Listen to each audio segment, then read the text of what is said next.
Yeah. So, so it will be presented by Dr. Shafi. So he's involved in the high performance big data project.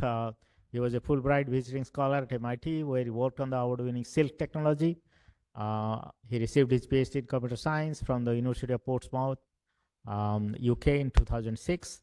His current research interests include architecting robust libraries and tools for big data computation with emphasis on machine learning, deep learning. He also co-designed and co-developed a Java-based MPI-like library called MPG Express. So today he will be focusing more on the high performance and scalable support for big data stacks with MPI. So let's welcome Aamir.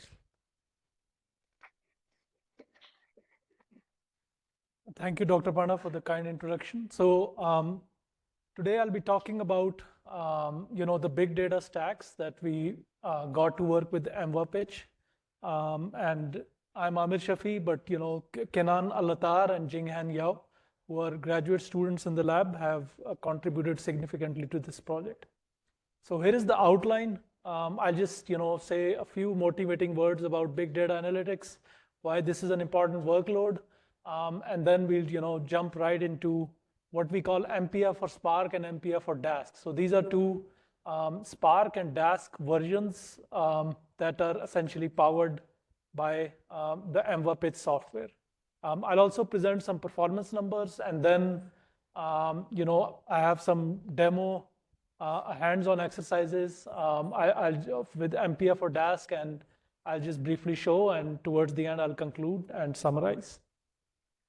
So big data and HPC are apparently converging. So when you're trying to run your models, train your machine learning, deep learning models, yes, you do require a lot of compute, but you're also processing a lot of data as well. So how this data is fed to the compute elements, how it's where exactly it's maintained, how it's read, those apparently are pretty important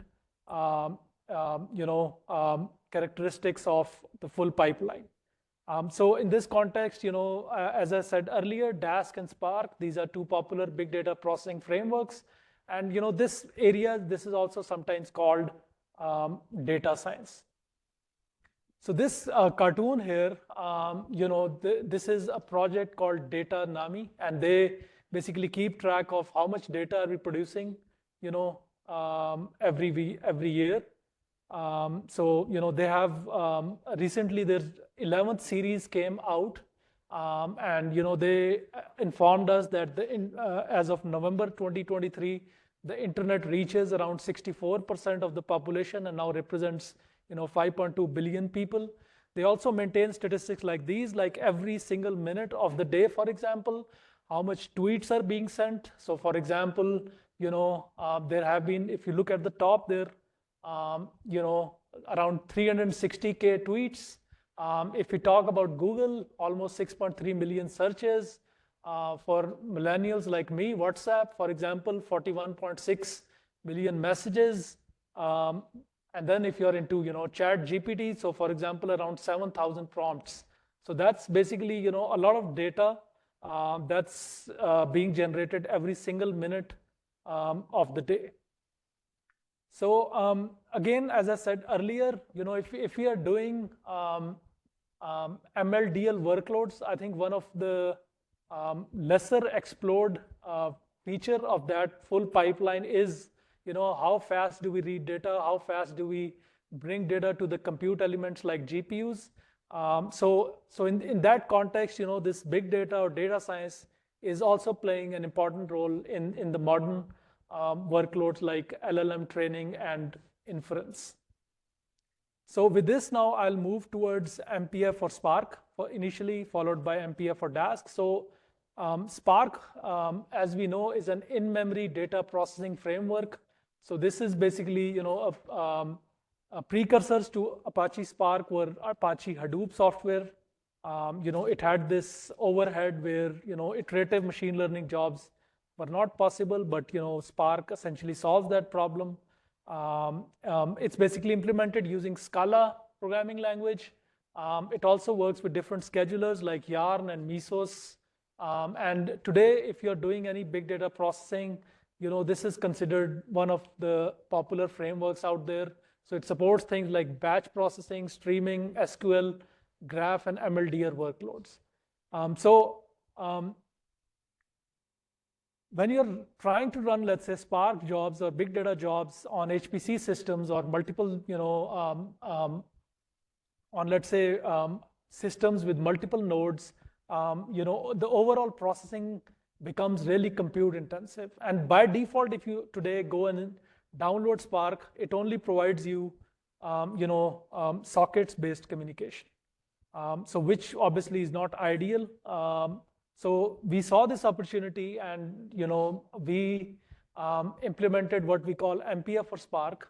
And the idea here is that we updated the block transfer service, as the chart on the right shows, using MPI-based interface. So wherever on the left-hand side we see that Java sockets are being used, followed by TCP/IP, we introduced what we call this MPI Java bindings using Java native interface, and made use of MWPitch to exploit the HPC clusters out there.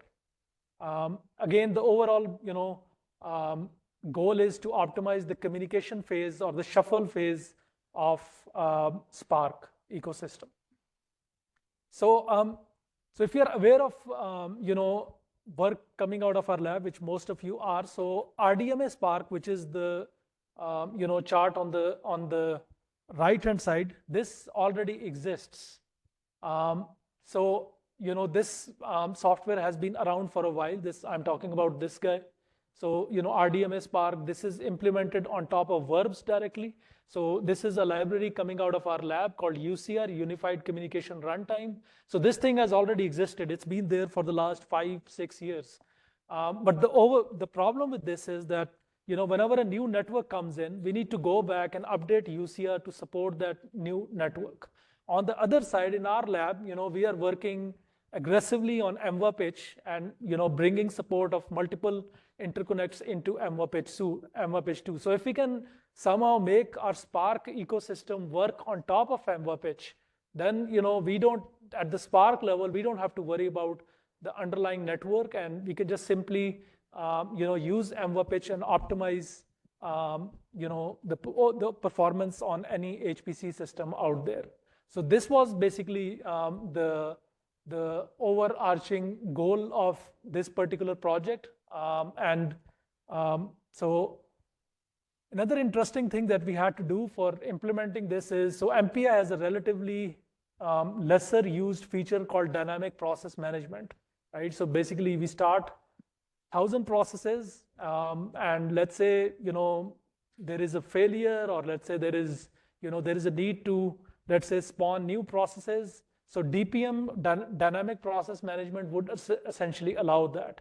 So we had to use this particular feature to implement MPI for Spark, and here is why. So if you look at this step A, we basically start 4 processes. This is how we achieve it. And then, as part of step B, what happens is, each process here starts the worker process, right? And then if you look at step C, then each worker process, here basically, the Spark divides these processes into master, driver. This is the client process, and these two are the computational processes which are going to run your compute.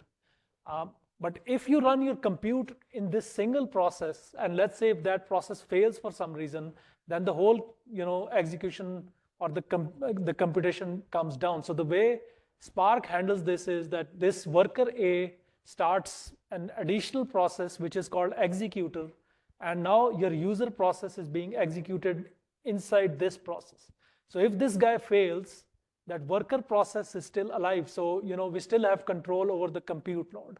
So basically, this is the programming model that we are trying to support, and we basically use DPM for achieving that. The right-hand side shows, let's say if we have 4 nodes starting from node A, node B, node C, and D, how these processes are distributed. So we have a master process, a driver process. These are running on node C and D. But on A and B, we have, two workers, and these workers will basically spawn these two executor process to execute the job for you. So all of this, whatever we have been I've been explaining so far is available in what we call MPI for Spark, release. Version 0.3 is going to come out, I think today or tomorrow or maybe on Friday.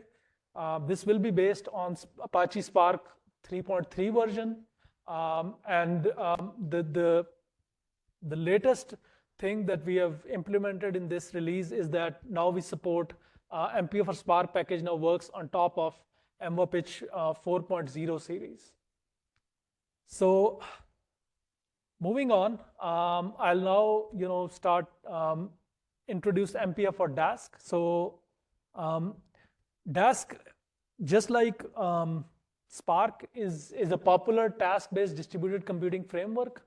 The difference between the two is that Spark came first. It's mainly addressing Scala and Java-based programmers, but Dask is a framework that's out there for Python developers. So if you're a Python developer, you'll typically feel more comfortable with Dask. But I mean, having said that, now Spark also has interface for Python, and it's called PySpark, and it's very productive and it's very performant.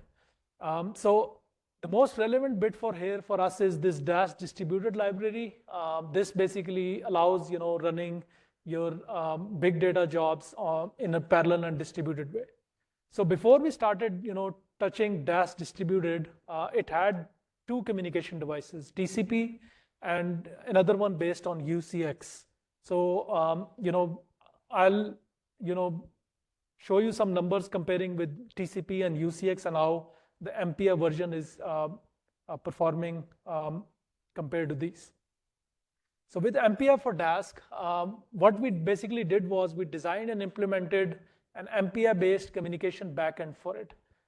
We used MPI for Pi software and MVPitch, and this also uses what is called a Dask MPI package.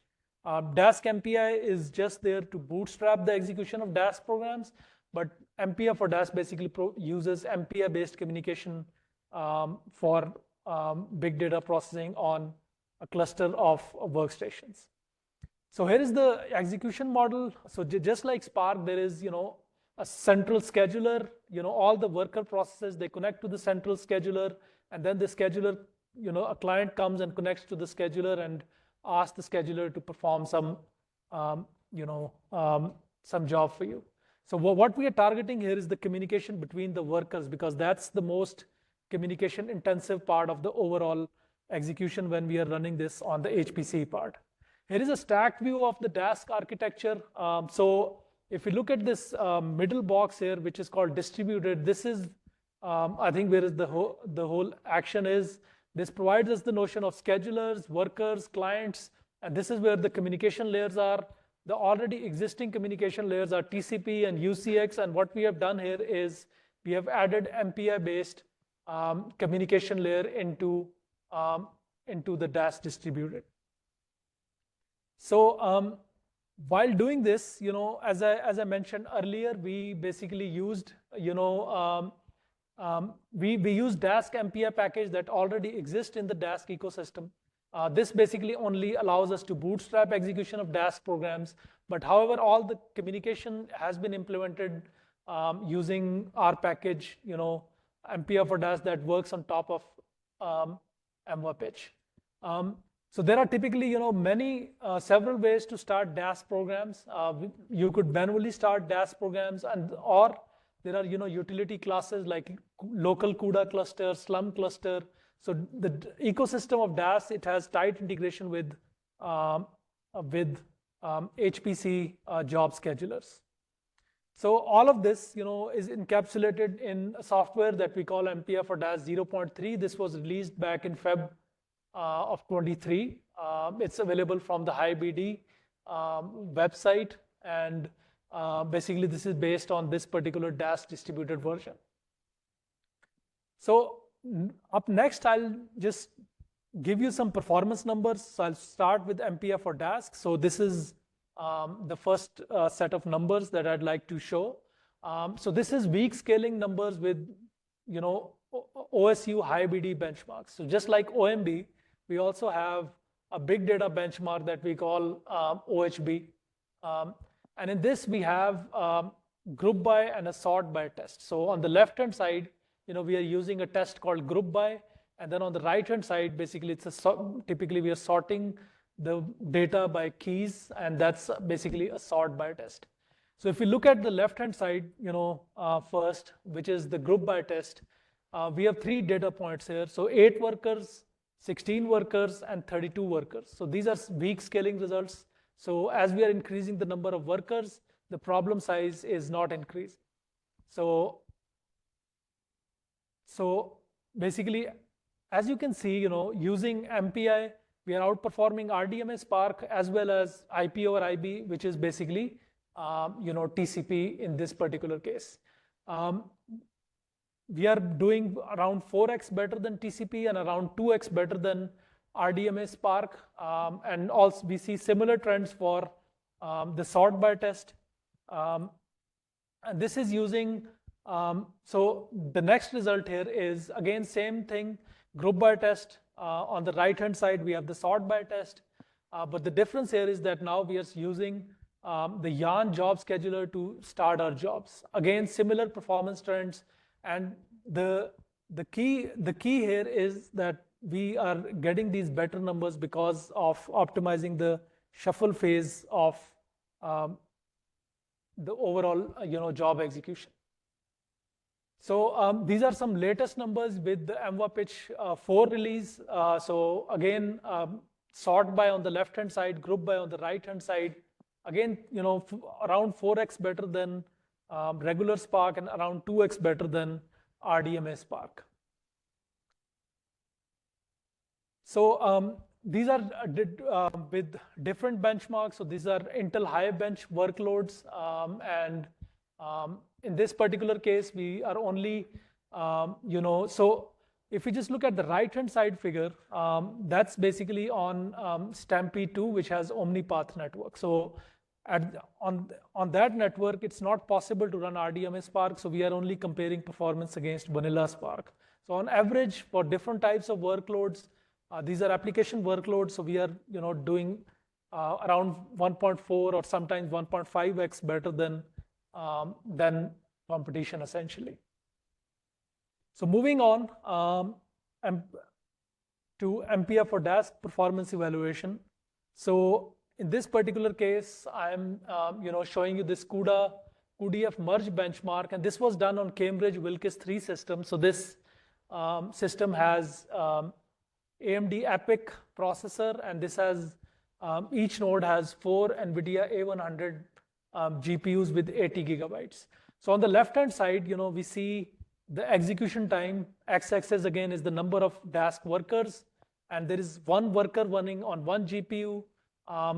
Y-axis on the left-hand side is execution time. Lower is better. So, if we compare against TCP, we are doing around 27 times better. But if we compare against UCX, we are still around 5x better than UCX. So, which is pretty significant. So, we have gone into the details why we are seeing performance results like this, because UCX is a very performant communication library. So if we compare performance of MWAPitch against UCX, there's not much gap. For certain message sizes, MWAPitch will do better. For other message sizes, UCX would do better. But for some reason, the UCX, when it's working on top of the Python library, that's where it loses performance. And this is where our Python interface to MWAPitch is significantly contributing to this overall much better performance. So similar results on the right-hand side. This is, we are plotting aggregated throughput. Higher is better in that particular case. And compared to UCX, we are doing, around, with 32 workers, we are doing 8x better than UCX, which is pretty significant. So this is another CUPA GEM benchmark. And, again, almost 9x better than TCP and 4x better than UCX. And This solution not only works for GPUs, but it also works for CPUs. So for example, in this case, we are doing this experiment on NumPy array slicing. This is done on TAC Frontera CPU system. I mean, the benefits are not as pronounced as on GPU-based systems, but still, we are outperforming UCX, by 30 or 40% at times. So with this now, I'll move to the next part, which is giving a demo, a hands-on exercises with MPI for Dask. I will not run these experiments right now, but I just want to show you that this is a real thing, and these how you can utilize this in your own workloads as well.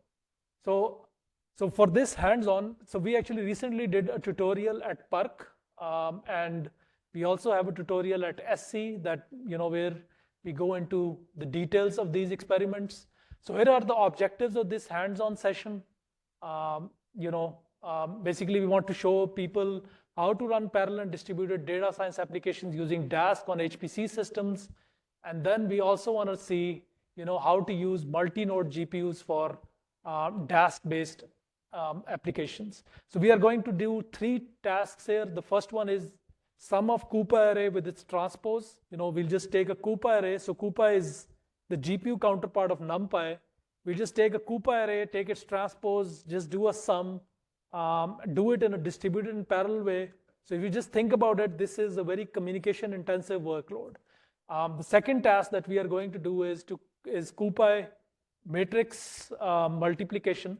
So in this case, we will define 2 huge matrices. We'll just simply perform matrix multiplication. And the third one, with a spelling mistake, is Coupa array slicing. Right, so these are the 2 experiments. So let me just jump into the first one. So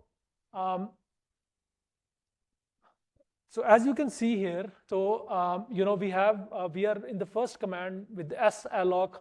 We are simply allocating 4 nodes on a local cluster, and then we are just changing directory, going into the particular directory.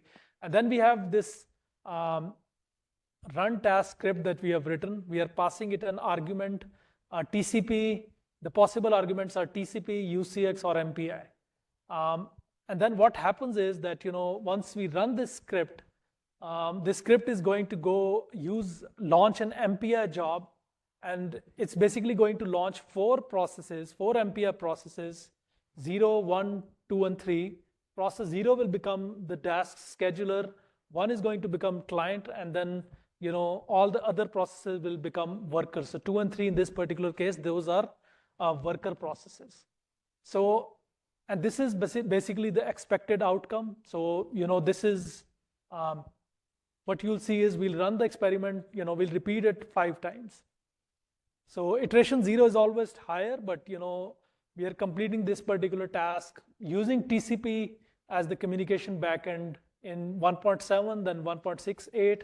The median time comes out to be 1.68 seconds. So this is basically using TCP based communication. So if we do this using UCX, so everything else remains the same, but instead of in the third command, you can see that instead of passing TCP, we are now passing UCX. So we run this command, we repeat the experiment for 5 times, and the median time comes out to be 1.09, which is approximately 30% better than what TCP was providing. And in this third version, we run the same experiment, but now we do this using MPI. And you can see that the median time now comes out to be 0.38 seconds. And this is using MWPitch under the hoods, using MPI for Pi, using the stack that I showed you. And in this particular case, MWPitch 2, our solution, MPI for Dask, it's basically 4.4x faster than TCP and 2.8x faster than UCX.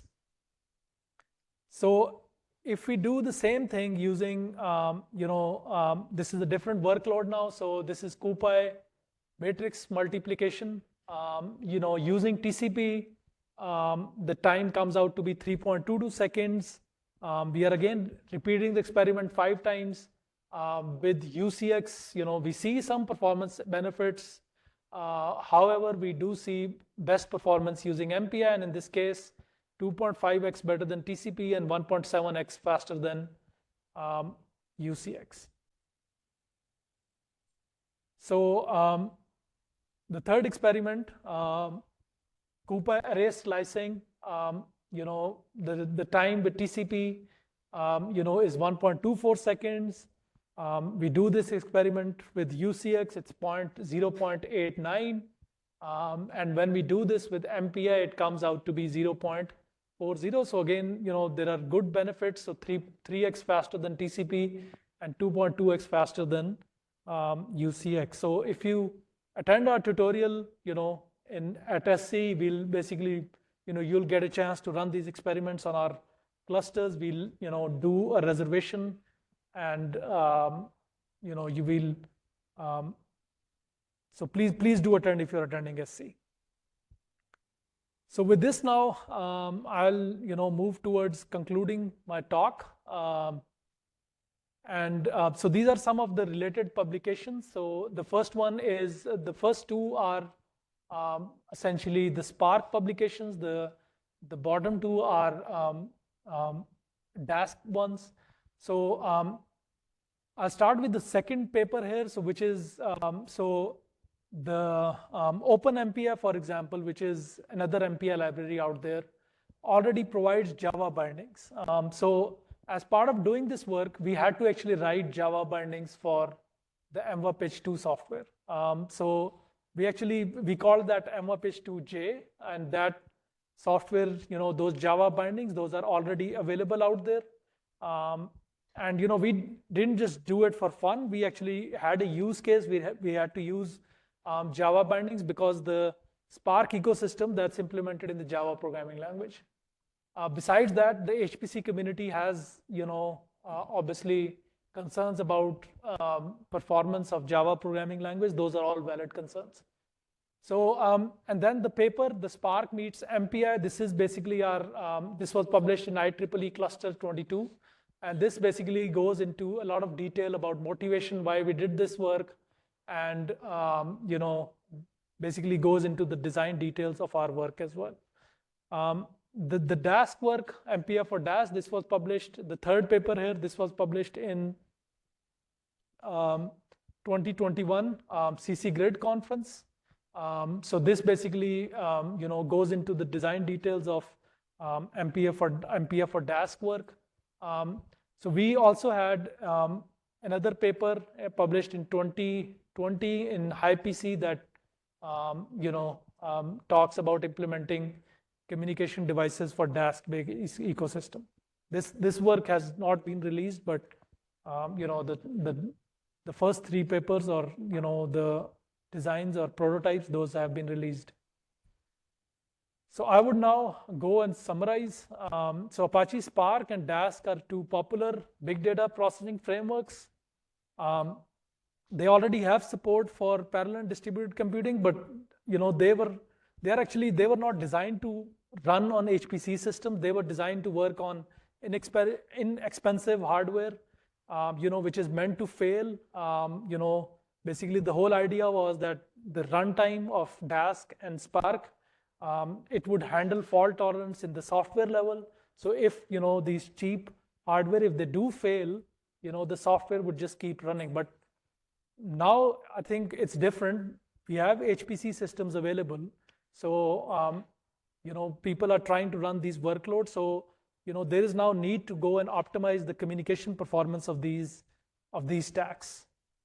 So in this talk, I have presented MPI for Dask, which is our MPI-based Dask ecosystem, and we also presented MPI for Spark, which is MPI-based Spark ecosystem. We looked at some of the issues, challenges, opportunities, and yeah. So with this, thank you for listening, and yeah, I'm happy to take any questions that you might have.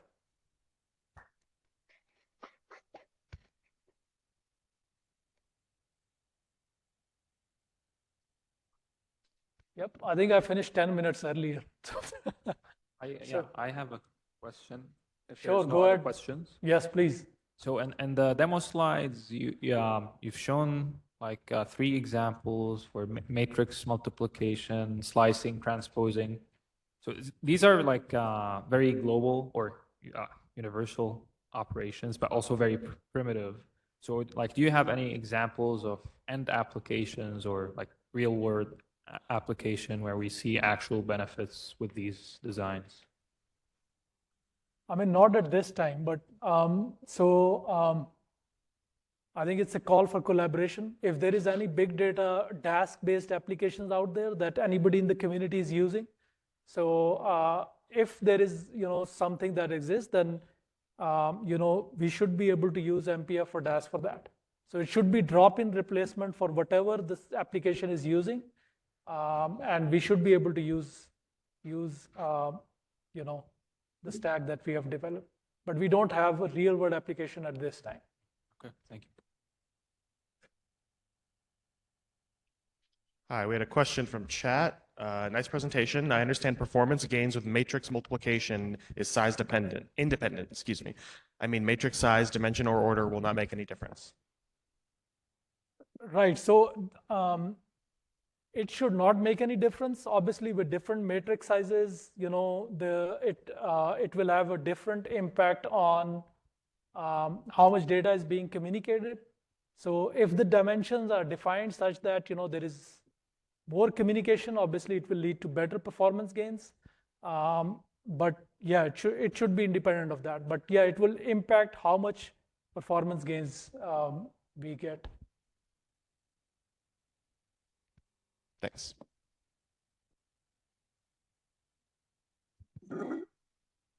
So I'm just curious, I see Dask running on our system periodically, right? And it basically just executes graphs of tasks, right?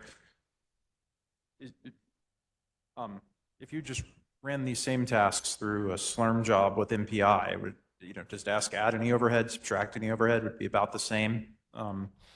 I think the application would have to be rewritten, right? If there are Python developers, using Dask to run their applications, if you want to do the same thing using MPI, so it's at a very higher level of abstraction. Yeah. We're just diving deep into C, and it's a very low level.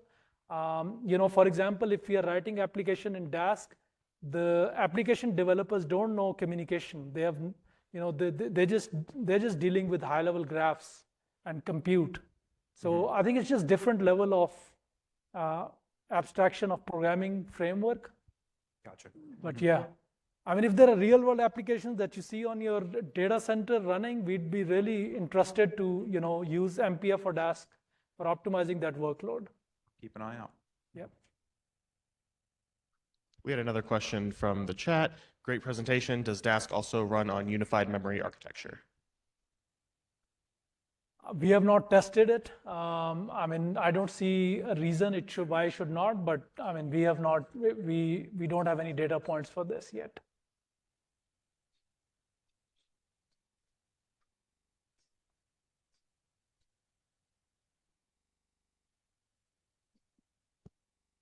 Okay, so with this, I thank you all for listening.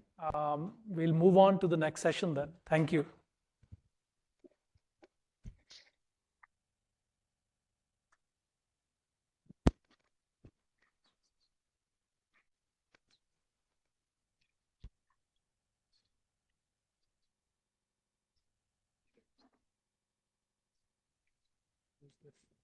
Okay. We'll move to the short talks. So